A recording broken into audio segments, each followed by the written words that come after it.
ॐ भूर्भुवः स्वः तत्सवितुर्वरेण्यं भर्गो देवस्य धीमहि धियो यो नः प्रचोदयात्। ॐ शान्ति शान्ति शान्तिः। Namaste my dear friends.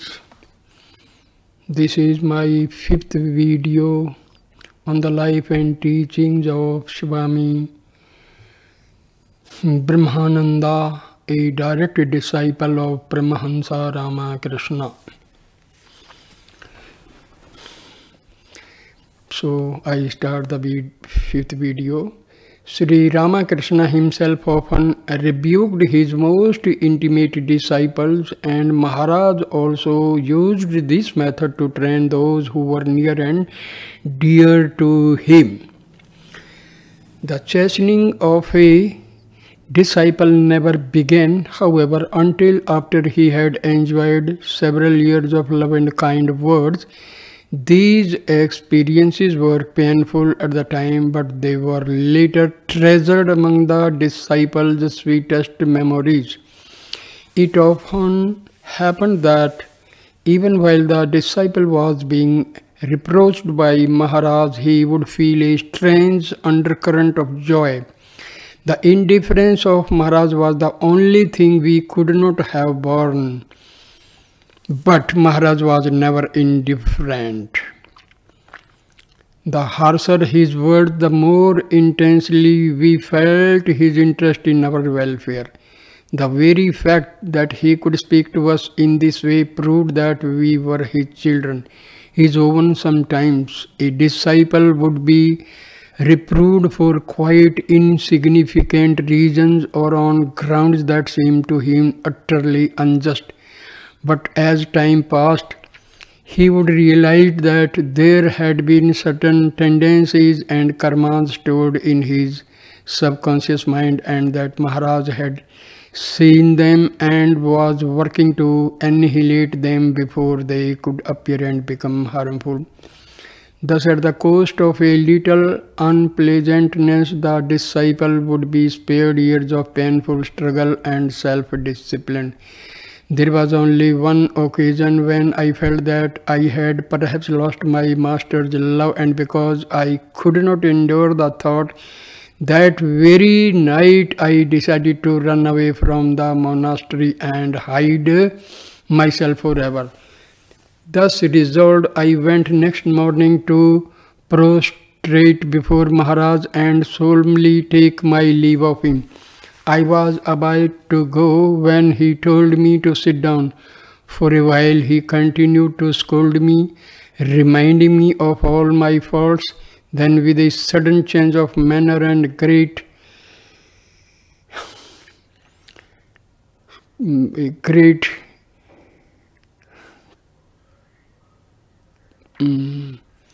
correctness, he asked, "Do you think you can run away from me?" The mother holds the child on her lap and spanks him, and the child cries, "Mother, mother." Never before had I been so deeply aware of his love and protection. All thought of running away was forgotten. His words soothed my burning heart.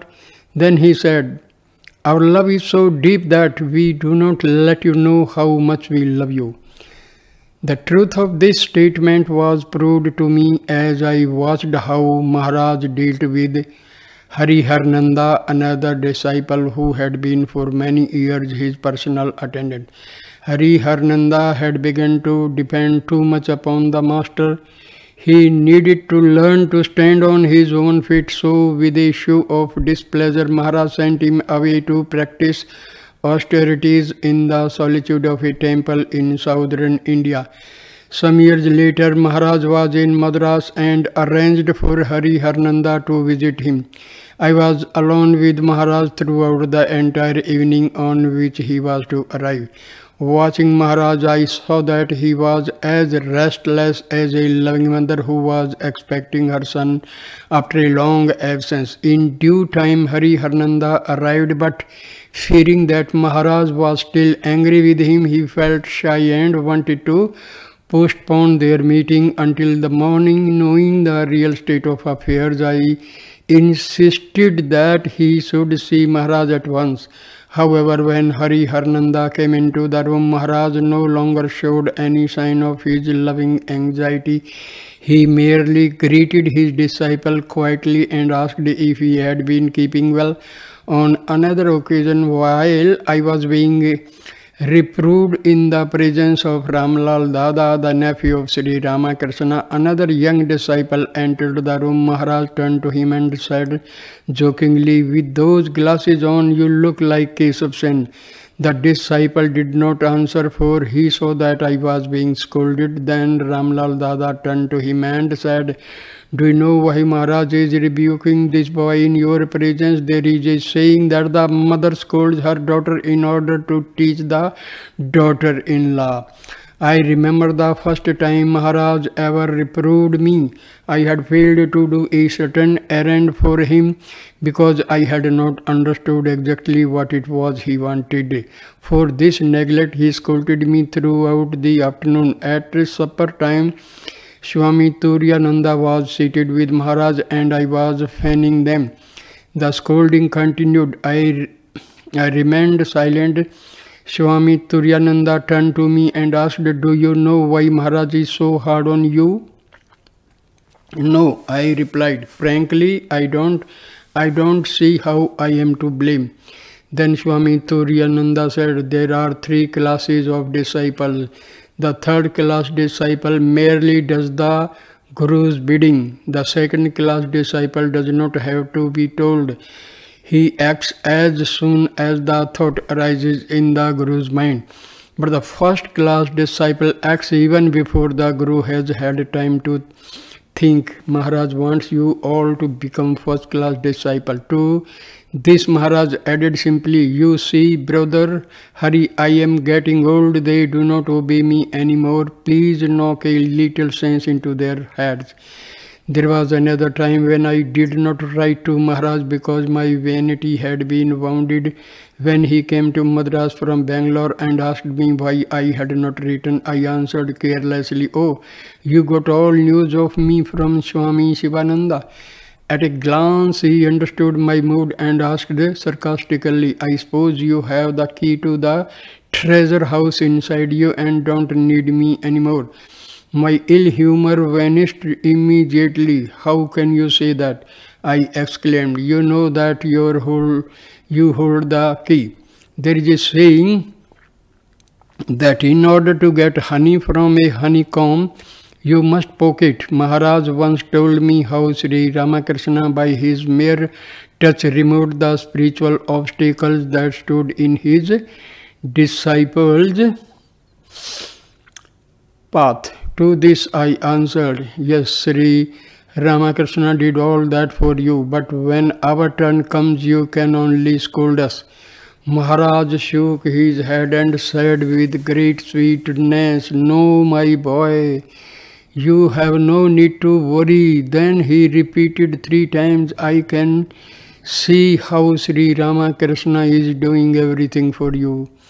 After this, he began to speak of high spiritual matters. Swami Shivananda and many other monks of the order were present.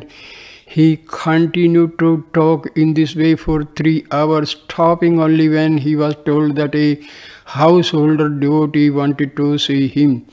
He remarked, "Now I cannot continue. My mind has come down to a lower level." Later, Swami Shivananda said to me, "Today I learned many things I had not known before, just because you poked the honeycomb of Maharaj."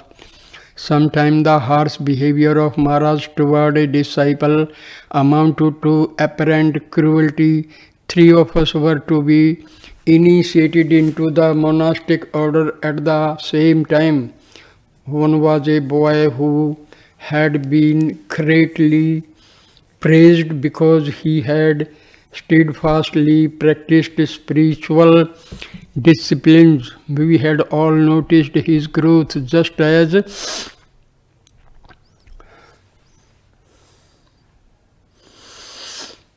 the formal rites were about to begin, Maharaj suddenly turned to this boy and said, "Why are you here? I shall not initiate you. Go away."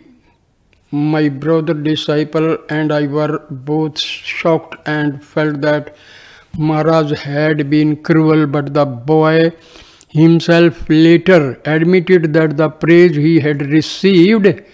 Suddenly he came over and whispered into my ear, "It makes me feel so bad having to leave you. I shall miss you very much." Later, at the end of a letter, he repeated those same loving words, "I miss you very much."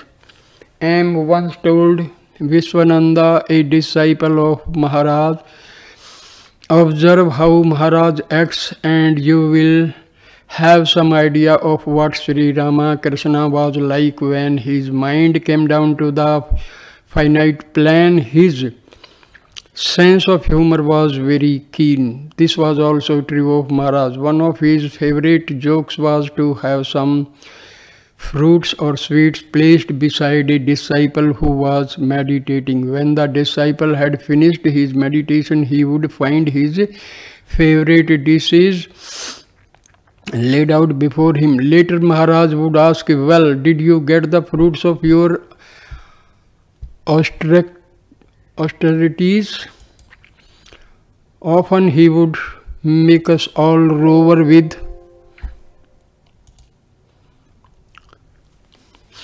laughter. I remember once, while we were laughing, he nudged me and said, pointing to Vishwananda, "Look, he giggles like a girl."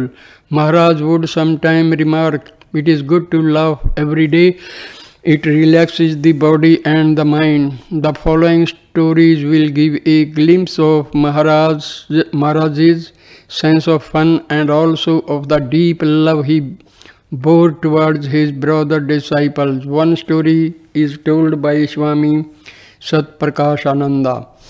One afternoon, Maharaj was seated on the large bench on the ground floor veranda of the mutt building facing the Ganges. The old mutt building provided the only residential quarters of the Belur monastery at the time. I was standing very close to Maharaj. Presently, a young man who had come to the monastery to spend a vacation in the company of a holy man approached Maharaj to take leave of him. His holiday was over and he was about to return to his own home. Maharaj had noticed that during his stay, the young man had been particularly devoted to Swami Premananda, who was the center of attraction to many ardent visitors in those days. With his characteristic sense of humor, Maharaj took the opportunity to have a little fun at the expense of his brother disciple Swami Premananda. "Have you taken leave of Swami Premananda?" he asked as the young man bowed down before him. "No, Maharaj, not yet," he replied. "I am going to take leave of him now." "Well, when you bow down to him, you should say that pranama mantra, salutation mantra. Perhaps you do not know this mantra, but I shall teach you."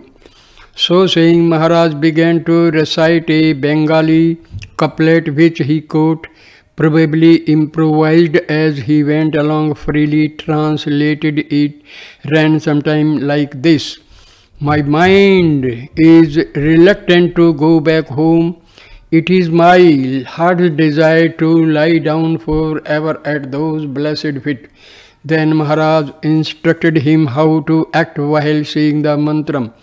He told him to first stand before Swami Premananda with hands folded in great veneration and repeat the couplet until he came to the line to lie down forever at those blessed feet. When he was to direct his still folded hands towards the Swami's feet and then dive down. The young man turned to go, and as he left, Maharaj told me to go and watch. I followed the youth and saw him standing before Swami Premananda with folded hands as Maharaj had instructed him. But he was silent. However, as he bowed down, the Swami noticed that he was numbling something and asked, "What is this? What are you saying? Speak out, my boy." But the boy remained silent, and then I laughed. Hearing me laugh, Swami Premananda turned to me and said, "Oh, you know what he is saying. Surely, please tell me."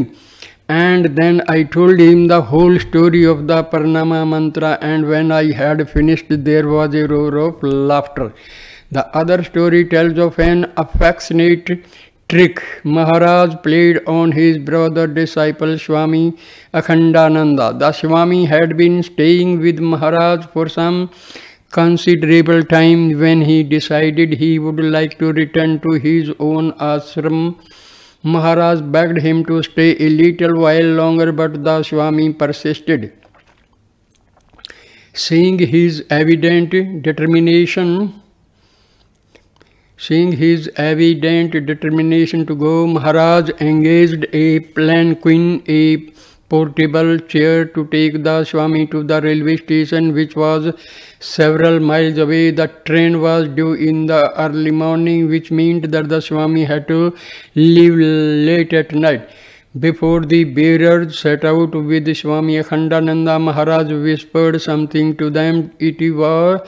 It was dark when they left, so the Swami settled down behind the curtains of the palanquin. Every once in a while, the bearers would stop, and the Swami would anxiously inquire what they were stopping for. Each time they assured him that they were stopping merely to rest and to have a smoke, but that there was no need for anxiety. He would arrive at his destination in plenty of time.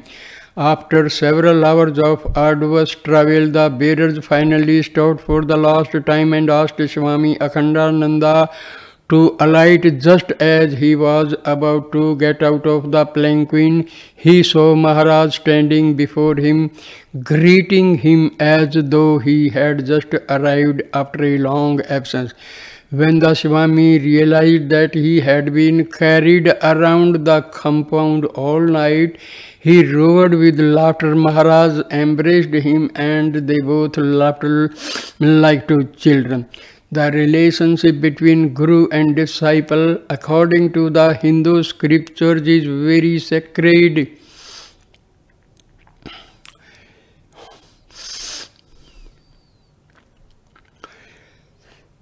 Very sacred one. Maharaj used to say that an enlightened soul must help his disciple until he also becomes enlightened.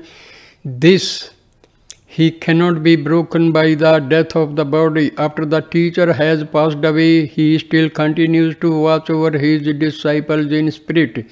He will not accept his own final liberation until all are liberated. Maharaj was the embodiment of the protection power of the Guru. At one time he was walking with another disciple and myself. He was slightly ahead of us. Suddenly we heard a shout, "Out of the way, there is a mad bull!" An instant later we saw the bull itself rushing towards us. There was no time to run. My brother disciple and I tried to get in front of Maharaj to protect him, but he raised his arms and pushed us back. Although he was now an elderly man, he was still extraordinarily strong. As the bull approached with lowered head, there was a moment's pause. Maharaj stood still, confronting it. Then the bull stopped, shook its head from side to side, lifted it and walked quietly away. Swami Akhandananda relates a similar incident which took place at Bhubaneswar. Maharaj had gone for an evening walk in the woods with Akhandananda and another devotee. By the time they turned homeward, it was dark. All at once they saw a tiger coming towards them. Maharaj stood still. The tiger also stopped about 100 feet away and looked at them for some moments. Then it turned and ran off. Neither of the devotees felt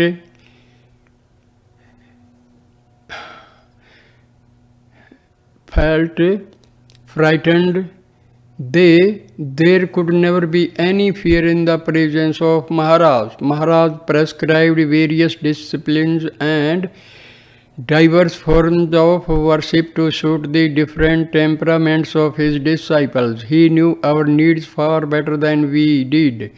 When I first joined the order, I was inclined toward the path of devotion, but Maharaj decided to send me to a monastery in the Himalayas, where the ideal of non-dualism is practiced and no ritual is allowed. Before I left, he made me read aloud to him a book on extreme non-dualism. 2 years later, he sent me to the monastery in Madras, where ritual is regarded as very important. By this time, I had lost all my devotional inclination and no longer believed in ritualistic worship. Sometime later, Maharaj came to visit this monastery. One day, a devotee brought a large basket of Nagalingam flowers to be offered in the worship. Knowing that they were the favorite flowers of Maharaj, I arranged them in his room. Maharaj came in, saw what I was doing, and asked, "Have you saved some of those flowers for the worship of the Lord?" "No, Maharaj," I replied, for I had thought to myself, "After all, the Lord in the shrine room is only a picture, but the Guru is the living God." Maharaj, as usual, read my thoughts and asked, "Do you think it is merely a picture that is worshipped in the shrine?" "Yes," I replied somewhat nervously. "Have you ever performed the ritualistic worship?" "No, Maharaj." "Why not?" "I am not yet a Swami and I am not a Brahman in caste, so I am not allowed to do the external worship in the shrine." Maharaj became quite excited. "What is all this?" he exclaimed. "Call Sarvananda." Swami Sarvananda was a disciple of Maharaj and the head of the Madras monastery. When he appeared, Maharaj asked him, "How is it that a brahmachari of this order is not allowed to do the worship just because he is not a Brahmin?" Sarvananda answered, "Swami Ramakrishnananda was the first head of this monastery. He was very particular that the worship should be performed only by a Swami or a Brahmin. It should not be that way." Maharaj replied, "Anyone who has been initiated and who has entered the order is purified in his body and birth.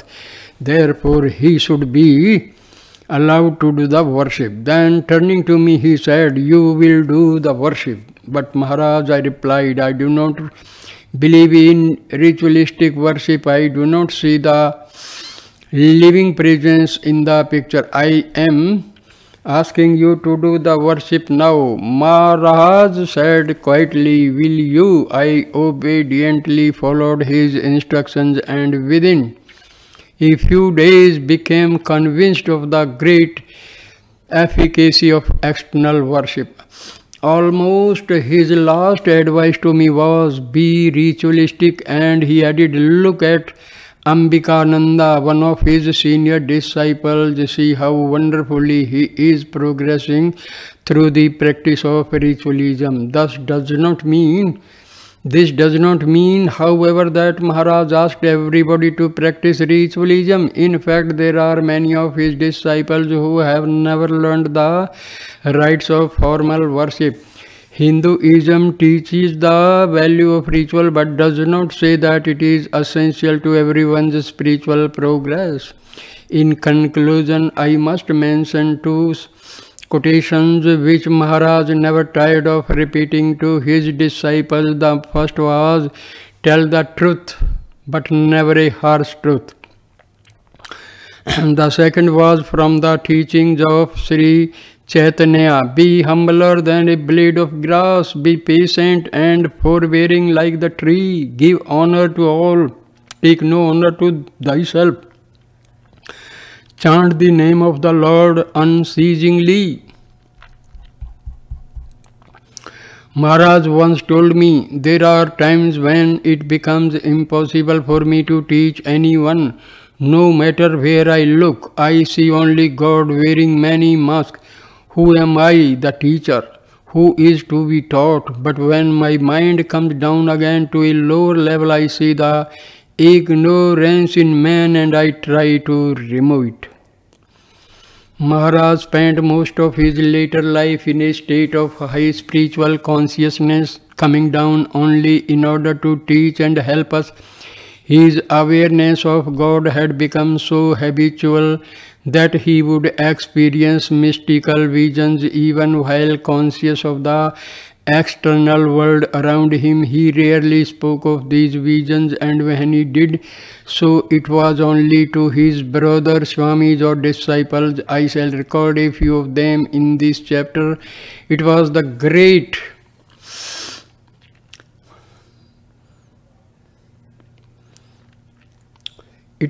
year 1901, a few days before the annual worship of Durga, God the Mother in her aspect as protectress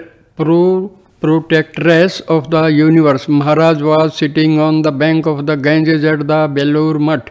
Suddenly he saw a Mother Durga walking on the surface of the Ganges toward the monastery grounds. She passed under the sacred Vilva tree in the monastery garden and then disappeared. A moment later, Swami, arrived by boat, came to Maharaj and said,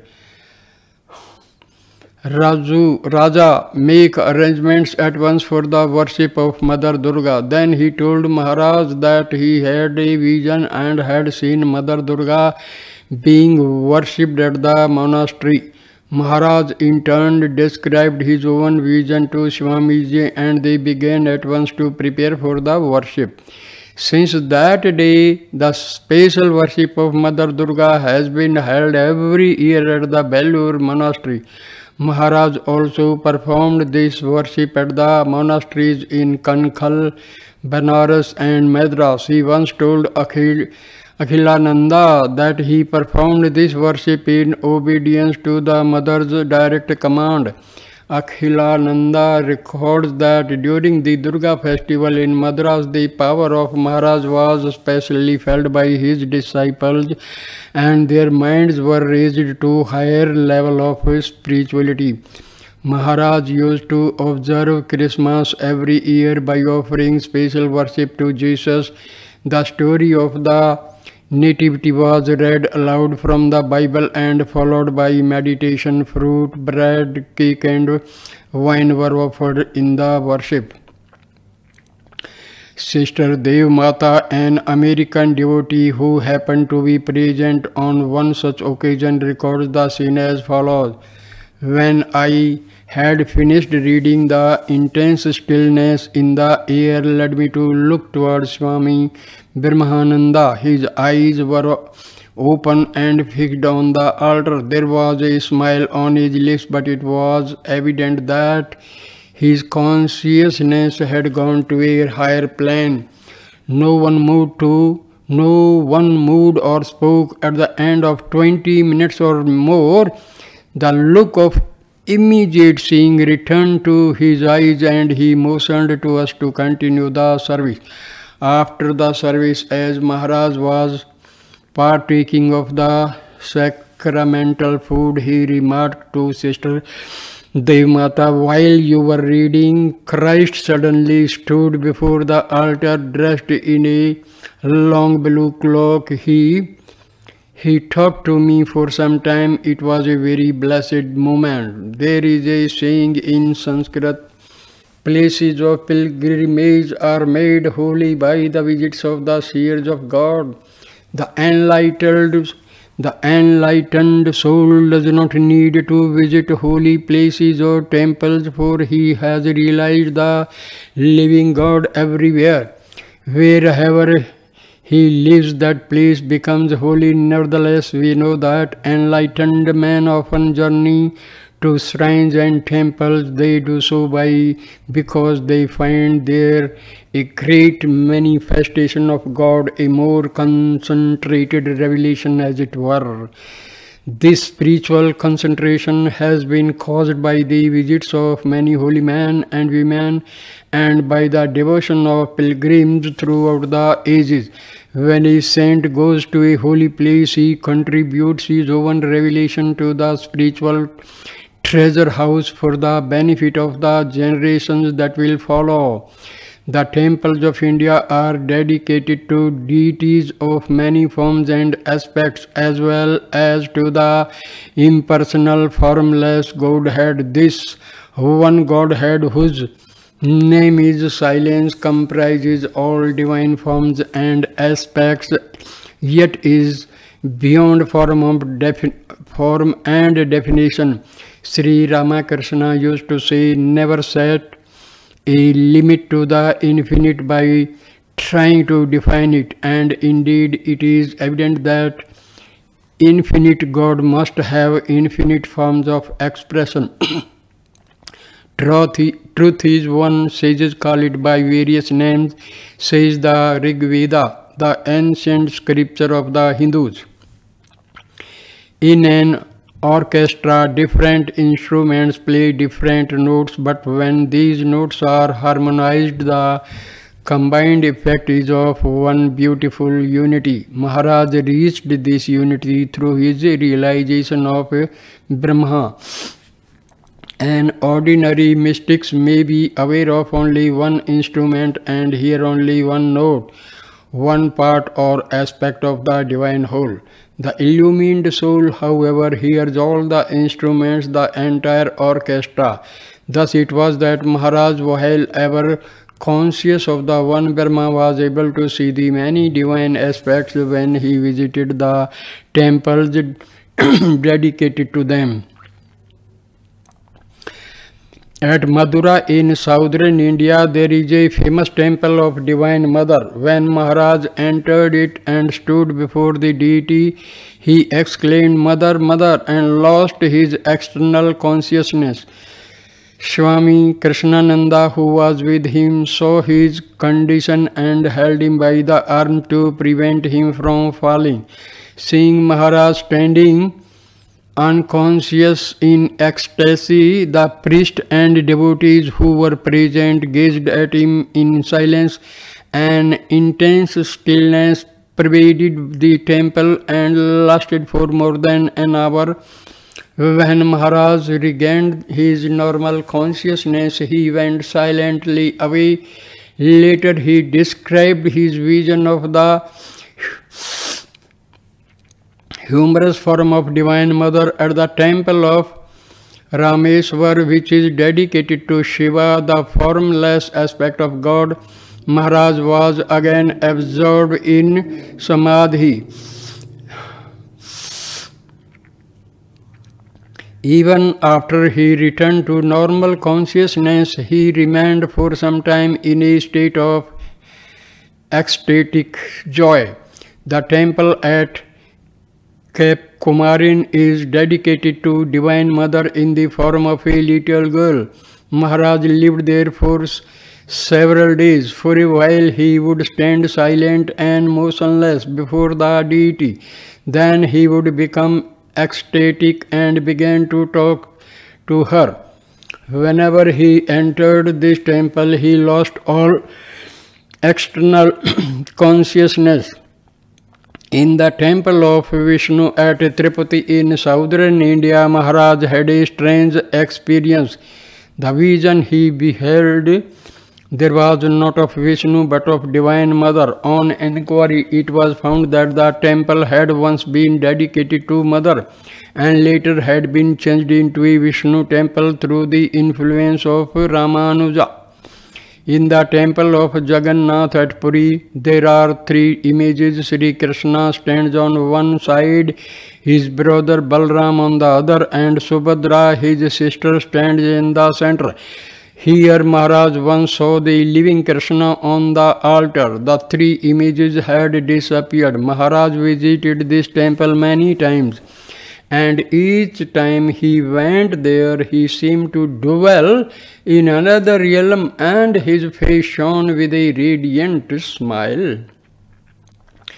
Of the many places of pilgrimage that Maharaj visited, he loved Vrindavan and Banaras most of all. He used to tell us that in these 2 cities a spiritual current is always flowing, and that this current grows particularly strong at certain times of the day and night. He said that if a man meditates and practices Japam in Vrindavan at midnight, he is greatly helped by the spiritual current, and if he meditates in Banaras at 4 a.m., he may easily become absorbed into the higher consciousness. In later years, when Maharaj visited the temples at Vrindavan and Banaras, he would ask his disciples to sing and chant. He himself would pass into ecstasy.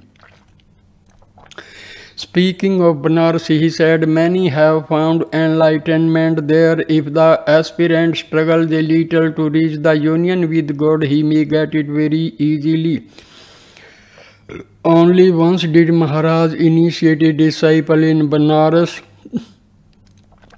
After that, he refused to do so because, as he said, Lord Shiva gives liberation to all those who live and die there. The disciple who later became Swami Akhilananda was once in Banaras with Maharaj and wanted initiation. Holy Mother does not initiate any disciple in Banaras. Maharaj told him, I have made the same rule. Then in a sweet, affectionate voice he added, I will initiate you when I go back to the monastery at Belur. Don't be impatient. In my mind, I have already accepted you as my disciple and have made myself responsible for you. Once during the celebration of Sri Ramakrishna's birthday at Belur, while the disciples were singing and chanting, Maharaj went into Samadhi. He was carried to his room completely unconscious of the outer world, his face shining with a heavenly radiance. He remained in this condition so long that his brother disciples became anxious. They told Holy Mother, who was present at the time, but she showed no anxiety. Indeed, she seemed well pleased and said, do not worry about him. Then she went to Maharaj, touched his arm lightly and said in an affectionate voice, Rakhal, I have brought sacramental food for you. Eat, my child. Maharaj immediately returned to normal consciousness and, seeing Holy Mother, prostrated himself at her feet. He used to say, it is very hard to understand Mother's greatness unless she herself reveals it. Through the grace of Sri Ramakrishna, one may recognize the Divine Mother in her. Once while Maharaj was visiting Holy Mother, a female disciple of Sri Ramakrishna said to him, Rakhal, Mother wanted to know from you why a spiritual aspirant must worship the Divine Mother first. Maharaj answered, Mother has the key to knowledge of Brahma. Unless she shows his grace and opens the door, no one can enter into the realm of Brahma. As he left the house where Holy Mother was staying, Maharaj began to sing and dance, clapping his hands like a little boy. Whenever he was with Holy Mother, he always acted in this childlike manner, which expressed the relationship between them. Vijayananda A disciple of Sri Ramakrishna said of Maharaj and his visions, the gods and goddesses are not myths, they are real. They are the many aspects of the one Godhead. I know this because Maharaj used to see and talk to them. Once Akhilananda, who was then a very young boy, was told by Swami Vijayananda to say to Maharaj when he met him, there is something within me that needs awakening. Please give me your help. Akhilananda repeated these words to Maharaj, who replied, why don't you ask Vijayananda to do this awakening for you? Akhilananda answered that he had, but that Swami Vijayananda had said, I have very little spiritual power within me, but Maharaj lives in the powerhouse. He can easily do what you ask. Maharaj looked very serious and said, yes, the awakening will come. Don't be impatient for this awakening. One needs initiation. Then please initiate me. That will be done. Maharaj promised. To quote Akhilananda's own words, Maharaj made us feel that spiritual awakening and God realization are not difficult to achieve. He made us understand that if only we will struggle a little, tremendous help will be given us and that we shall easily reach the goal. In his later years, Maharaj had the vision of Sri Ramakrishna. Every day he used to tell me, I see Sri Ramakrishna every day, and talk to him. To another disciple, he said, I see Sri Ramakrishna whenever he chooses to reveal himself to me. By his grace, you also will see him and talk to him. Although Maharaj lived almost continuously in a high state of consciousness, he was very natural and human in his behavior. Even when he was quite a young man, Sri Ramakrishna said of him, Rakal is like the kind of mango which still looks green outside when it is ripe and sweet within. And this was true throughout his life. Whenever he could, he would hide his ecstatic mood and act in the most normal way. I have already mentioned his keen sense of humor. Balram's wife once dreamed that she was feeding Maharaj.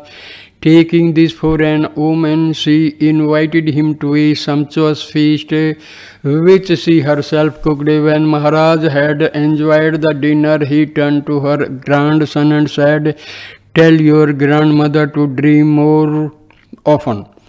On another occasion, a devotee came to take Maharaj to his home in a Rolls-Royce car. Maharaj enjoyed the ride very much, and when it was over, he remarked, in the future my motto will be Rolls-Royce or walk.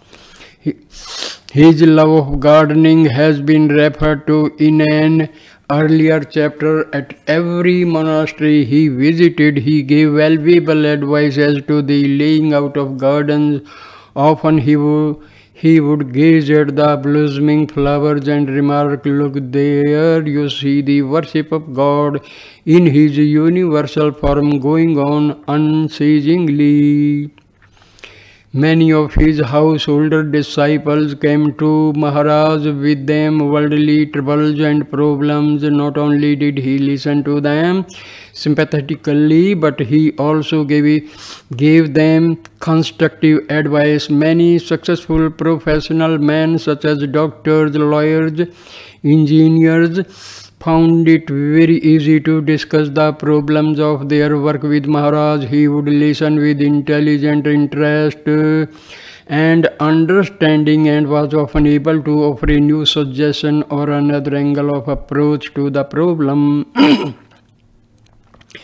Even though he was interested in everything and in all the events of his time, his intimate disciples could see that beneath this apparent interest, Maharaj always remained completely detached. The things of this world rolled off him like drops of water off a lotus leaf.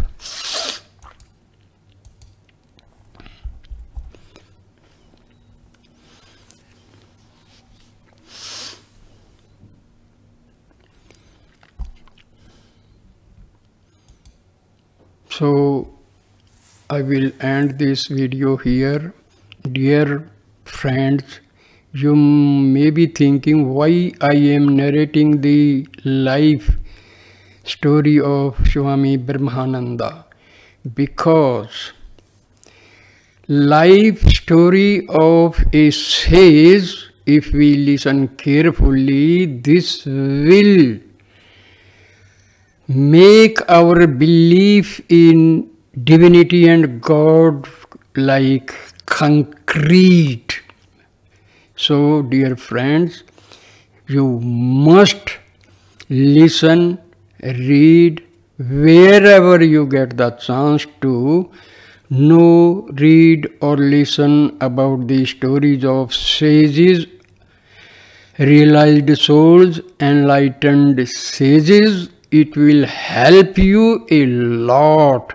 It will create interest. It will increase your spiritual level. So thank you, my dear friends, for listening this video with patience. Please like, comment and share the video and subscribe the channel. Thanks a lot. Namaskar. Namaskar.